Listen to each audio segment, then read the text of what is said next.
except that it was full of people, or had many, many people in it. I think we have Senator John McCain on the phone from Washington. Am I right, Senator? Yes, Peter, how are you? I'm well, sir, thank you. I'm not well. None of us are well. You know that. Yes. What's on your mind? Well, I think that this act obviously is one which would constitute an act of war. I believe that the American people should remain calm and rally behind our president, and I am confident that our military and our president will find out the perpetrators of this outrage, and we will not only punish those responsible, but ensure that something like this never happens again. And clearly, we need to look at our intelligence capabilities. I don't mean for 1 second, Senator, to belittle the necessary thing you must say today, which is we'll find those who are responsible and we'll punish them, because Tony Cordesman has just pointed out very effectively how often we don't find the people and we don't get to punish them. But you say it's an act of war. Yes. Do you believe that if another country is somehow the patron of an individual or a group of individuals who has done this, we should go to war with that country? Absolutely, because they have committed atrocity on a scale that's unprecedented in history that I know of. Everybody's talking about a second Pearl Harbor. At least that was an attack on military targets, not on the civilian community.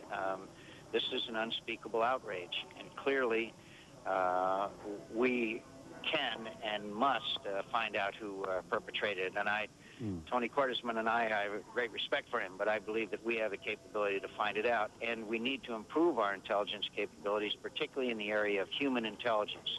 We have wonderful satellite capabilities and technical capabilities. In the late 70s and early 80s, we, for all intents and purposes, dismantled our human intelligence capability, which divines motives, and that's something technical intelligence cannot do. Well, I think those of us who cover intelligence in any way, Senator, know that human intelligence, or HUMINT as they call it in the trade, has been very difficult, particularly in places like Afghanistan.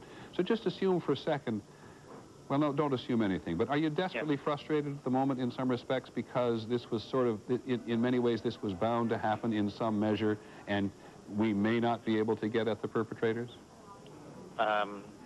No, I think that among many other things, obviously sorrow is the overriding emotion, but also I don't think our lives will ever be the same again in some respect, especially those who use airliners with some frequency. There's always been questions and studies and tests of our airport security systems, and they've always found breaches in them. Obviously, that's going to have to be addressed, and that's going to be very inconvenient for Americans. But at the same time, we also have to reevaluate the importance of making sure that anyone who wants to try it is incapable of doing so. But the best way to address it, obviously, is going to the source. Your Democratic colleague, Senator Biden, said a while ago, the terrorist wins again when it alters American lifestyle. I assume you believe the same thing?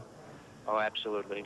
Absolutely. And the things that have been inflicted on the American people is, I mean, it staggers the imagination. And yet I believe that the best thing that we can do as Americans is remain calm, rally behind the President of the United States, and know with confidence that we will take whatever steps are necessary to prevent this from happening again. I don't think that there's any reason for Americans to feel a sense of panic.